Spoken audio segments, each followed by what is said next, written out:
بسم اللہ الرحمن الرحیم۔ السلام علیکم ورحمۃ اللہ وبرکاتہ۔ میں محمد اسامہ سرسری۔ حروف کی دو قسمیں ہیں، عمل کرنے والے حروف اور عمل نہ کرنے والے حروف۔ حروف عاملہ یعنی عمل کرنے والے حروف کی دو قسمیں ہیں، اسم پر عمل کرنے والے حروف اور فعل پر عمل کرنے والے حروف۔ پھر جو حروف عاملہ در اسم ہیں یعنی اسم پر عمل کرنے والے، ان کی 5 قسمیں ہیں: حروف جارہ، حروف مشببہ فعل، ما ول المشبہتان بلیسا، لائے نفی جنس اور حروف ندا۔ ہم نے ان 5 میں سے پہلی 2 کو پڑھ لیا ہے۔ اس ویڈیو میں ہم ما ولا مشابہ بلیسا کو تفصیل کے ساتھ سمجھیں گے۔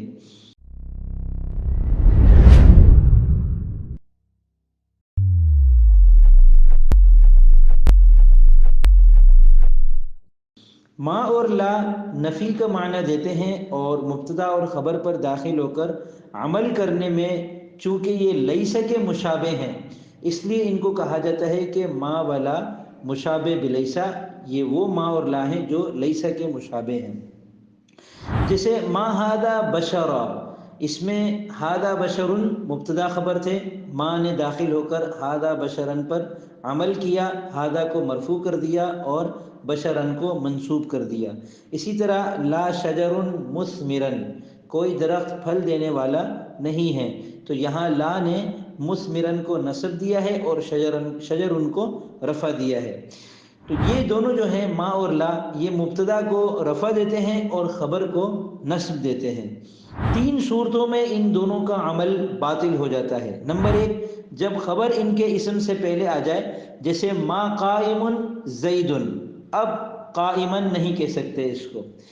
دوسرا، جب خبر الا کے بعد واقع ہو، جیسے وما محمد الا رسول، اب یہاں رسول ہے، رسولن نہیں ہو سکتا کیونکہ یہاں ما کا عمل باطل ہو چکا ہے خبر پر یعنی رسول پر الا کے داخل ہونے کی وجہ سے۔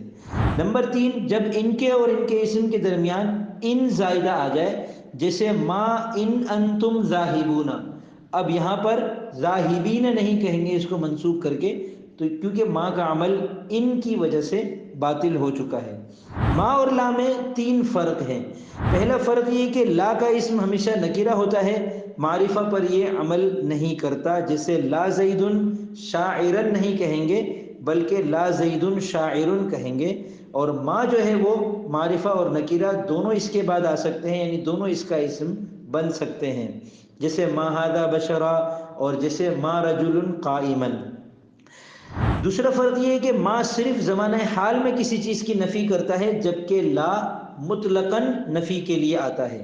تیسرا فرق یہ ہے کہ کبھی لیسا کی طرح ما کی خبر پر بھی با زائدہ آ جاتا ہے، جیسے وما ہوا علی الغیب بھی ظنین، ظنین پر با داخل ہو گیا، البتہ لا کی خبر پر با کا دخول جائز نہیں، اس کی خبر پر نہیں آتا۔ 2 اہم باتیں نوٹ کر لیں۔ پہلی یہ کہ لا کے آخر میں کبھی تا کا اضافہ کر دیتے ہیں، اس صورت میں اس کا جو اسم ہے وہ محذوف ہو جاتا ہے، جیسے فنادوا ولا حین مناس، اصل میں تھا لا تلحین حین مناس، تو یہاں پر الحین جو اس کا اسم تھا اس کو حذف کر دیا اور لا کے آخر میں تا کا اضافہ کر دیا۔ دوسری اہم بات یہ ہے کہ حرف ان یہ بھی نفی کے لیے آتا ہے اور یہ ما کی طرح استعمال ہوتا ہے۔ تو امید کرتا ہوں آپ کو یہ ویڈیو پسند آئی ہوگی اور انشاءاللہ کچھ نیا سیکھنے کو ملا ہوگا۔ عربی زبان، نماز اور قرآن کریم کو اچھی طرح اور تسلسل کے ساتھ سیکھتے رہنے کے لیے میرے اس چینل کو سبسکرائب کر لیں۔ فی امان اللہ۔